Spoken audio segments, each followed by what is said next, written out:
அதாவது 29 சட்டங்களை நாங்க வந்து ஒரு சட்ட தொகுப்பா 4 சட்ட தொகுப்பா வந்து நாங்க வந்து கொண்டு வரோம். சட்ட தொகுப்பு லேபர் கோட் அப்படின்னு சொல்லும்போது 29 சட்டங்களை நாங்க வந்து ஒன்றிணைத்து 4 லேபர் கோடா மாத்துனா அது வந்து யாரும் எதிர்க்க போறது கிடையாது. ஆனால் 29 சட்டங்கள்ல இருக்கிற பல்வேறு அம்சங்களை விட்டுட்டு நான் சுருக்குறேன். இது வந்து தொகுப்பு இல்ல. இது வந்து சுருக்கல் அப்படின்றது தான் வந்து சிக்கலா இருக்கு. நீங்க சுருக்கும்போது எங்க சுருக்குறாங்க? அங்க தான் வந்து அரசியல் இருக்கு.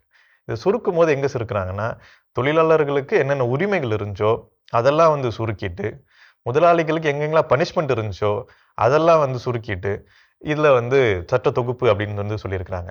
அப்ப இத வந்து தொழிற்சங்கங்கள் என்ன சொல்றாங்கன்னா, இது லேபர் கோடு நீங்க வைக்கிறதுக்கு எம்ப்ளாயர் கோடுன்னே வச்சிருக்கலாம். இது ஆன்டி லேபர்.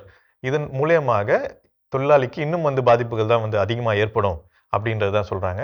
இந்த 29 சட்டங்களை சுருக்குறது தான் வந்து முக்கியமான அஜெண்டா அப்படின்றது தான் இதுல நம்ம புரிஞ்சுக்க வேண்டியதா இருக்கு.